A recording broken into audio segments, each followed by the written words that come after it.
February 2025, Donald Trump drops a bombshell, sweeping tariffs on China, Mexico, and Canada. Since Trump took office, the NASDAQ has dropped by 9.5% as investors struggle to wrap their heads around Trump's strategy. Even worse, GDP forecasts for Canada, Mexico, and the US have all taken a hit, down by 1.15%, 2%, and 0.4% respectively. Now world leaders are scrambling to shift supply chains, establish new trade agreements, and prevent total economic collapse. Which begs the question, do tariffs actually work? This is Trump, the tariff man. To understand tariffs today, we need to start our story in 1789. Back when the US was still finding its footing, many American thinkers and politicians weren't buying into Britain's free trade gospel. They saw it for what it was, a strategy that worked for Britain but not for a country trying to catch up. Instead, they pushed for something different, government protection and subsidies to build up American industries just like Britain had done before them. Enter Alexander Hamilton. In his report on manufacturers, Alexander Hamilton laid the groundwork for modern protectionist theory. His argument was simple. If a country wanted to build a new industry, it needed time to grow, and that meant shielding it from foreign competition. To do this, Hamilton proposed tariffs on imports, or in some cases, outright bans. These barriers would give American industries the breathing room they needed to develop. He also backed government subsidies, which he called bounties, to further support domestic manufacturing. Yes, this would mean higher prices at first, but Hamilton believed that once an industry was fully developed, it would become cheaper and stronger, able to compete on its own on the global stage. This is very important because this moment of time forms the foundation for Trump's strong support of tariffs. Let's break it down. The history of tariffs can be broken down into three distinct periods: inception, transition, and reform. In Phase 1, tariffs represented about 95% of federal revenue. In Phase 2, 50%. And fast forward to today, they represent about 2%. So what happened? Well, government changed its mind. During the Civil War, the US government imposed a 3% tax on incomes over $800 to raise money for the war. That was the first taste of income tax. Then came the passage of the 16th Amendment in 1913 that introduced a federal income tax. The idea was simple. The government's role in society was growing and they needed a more predictable source of revenue. Think welfare, education, and the military.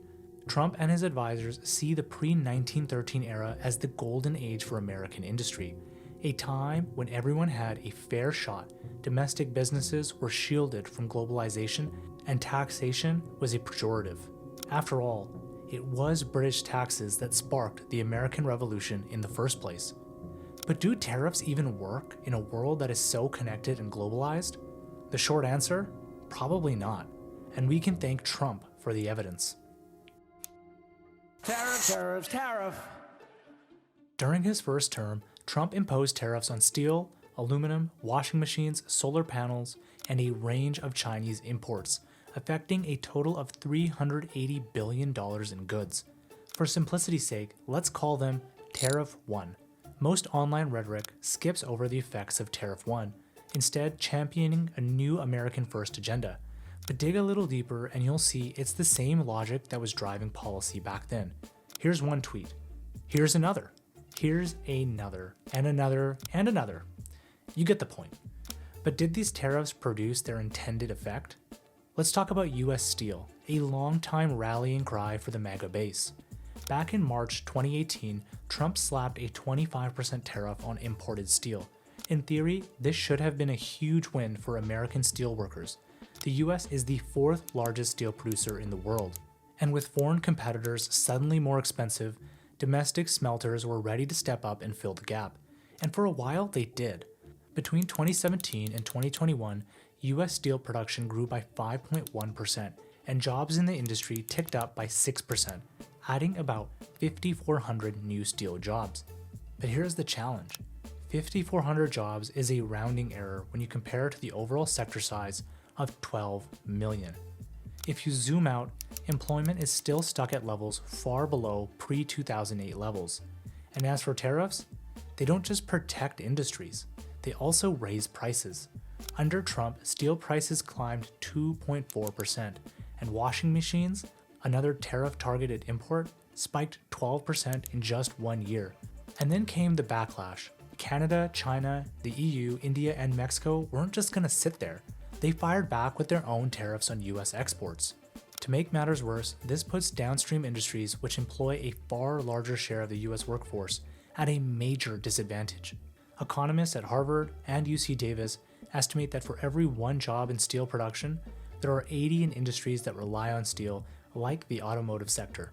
As a result, US manufacturing stalled. No surge in investment, no major job growth. In fact, foreign direct investment in US manufacturing, something politicians love to show off, dropped by 38% on average during Trump's first term compared to the 3 years prior. The failure of protectionism becomes even clearer when you zoom out. China's rise as a global manufacturing powerhouse after joining World Trade Organization in 2001 completely reshaped trade and supply chains. Cheap Chinese goods drove down prices and pulled manufacturing jobs overseas. Trump sees this as the root of America's industrial decline. So, in response, he hit China with 25% tariffs on $50 billion worth of imports during his first term. That said, Trump's tariffs did shrink the trade deficit with China, but here's the catch. The US global trade deficit still grew by 14% during his first term. Why? Because supply chains don't just stop, they adapt. With Chinese goods now more expensive, US importers and consumers simply shifted their buying to places like Vietnam and Mexico instead. That's why more companies are now nearshoring to Mexico, and why Chinese solar panel makers have moved their assembly lines just across the border to Vietnam. Same products, different route. The evidence is pretty clear. So why is Trump betting on tariffs all over again? The first reason is pretty straightforward. Tariffs play well with the base. They signal support for domestic industry, especially in blue-collar states, which helps keep those voters on Trump's side. You shrink the overall pie, but you prop up domestic industries, which might help reduce some inequality. But as we've seen already, that's not exactly how it always plays out. Another strong argument is to curb China, but tariffs don't address the underlying issue with global trade imbalances. The real problem? China produces way more than it consumes, not because of some trade loophole, but because Chinese households save a massive share of their income. This isn't random.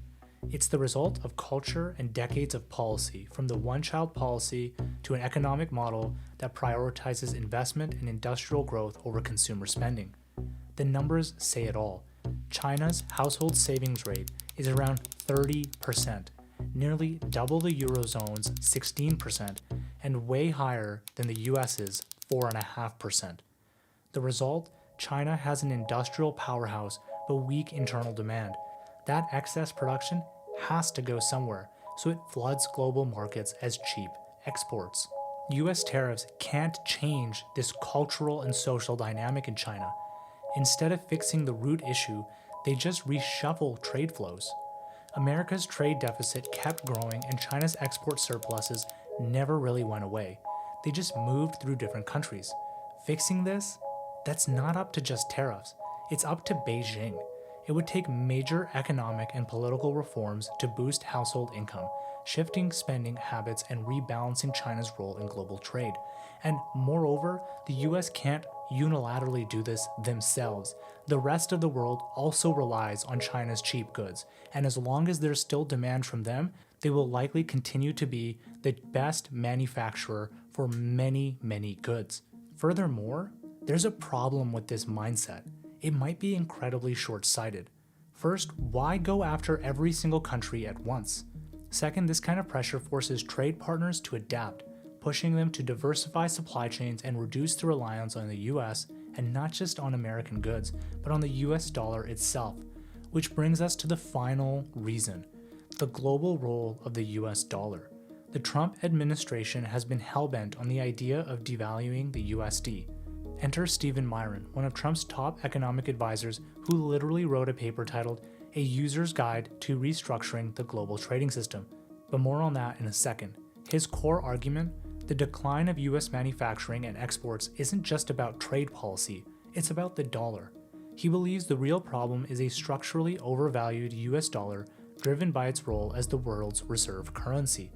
Being the world's reserve currency means the US dollar is the backbone of global finance. Businesses, investors, and central banks use it to settle transactions and stabilize exchange rates. They also stockpile US assets like treasuries because they're safe, liquid, and reliable. And because the dollar is always in demand, its value stays high, regardless of America's trade deficit. Secondly, he argues that tariffs generate revenue with little discernible macroeconomic consequence on the overall economy, with minimal inflationary or otherwise adverse side effects on American households.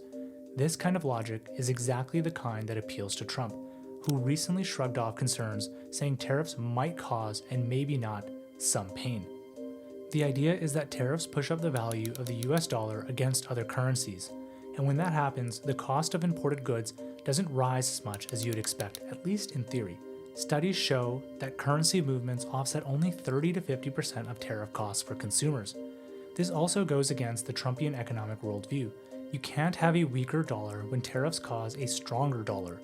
For example, take a look at this chart. The effective tariff rate on Chinese imports increased by 18 percentage points between the start of the trade war in 2018 and September 2019.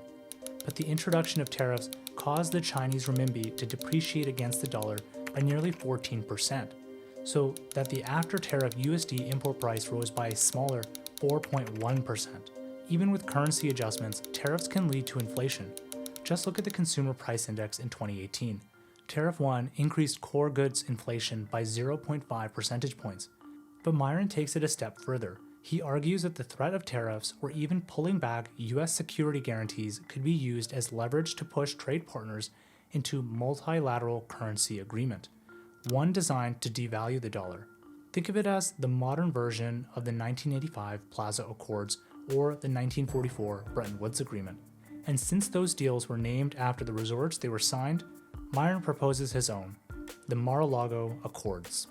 Under this plan, participating countries would sell US dollars to strengthen their own currencies, making American exports more competitive. At the same time, they'd be required to buy long-term US government bonds, keeping interest rates low on US debt. Put together, Myron sees the Mar-a-Lago Accords as a blueprint for a weaker dollar and a more balanced economic relationship between the US and its trade partners. And we don't necessarily disagree with some of his points, but the conclusion is clear. For the next 4 years, it's Trump's way or the highway. So here we are, a president who promised a cheaper, fairer world for his supporters, but is backing a policy that at best will take years to show results. The idea of boosting domestic production and helping the workers who built this country sounds great, but at what cost? Can Americans handle the impact? How long is temporary? And in 4 years, will they wake up to a world where their only ally is the man on TV? We don't know for sure, but something tells us this isn't what you signed up for. Thank you for watching. Subscribe to our weekly newsletter for more detailed breakdowns on the economy. We recently wrote about tariffs there, and if you like our videos, you'll love the newsletter.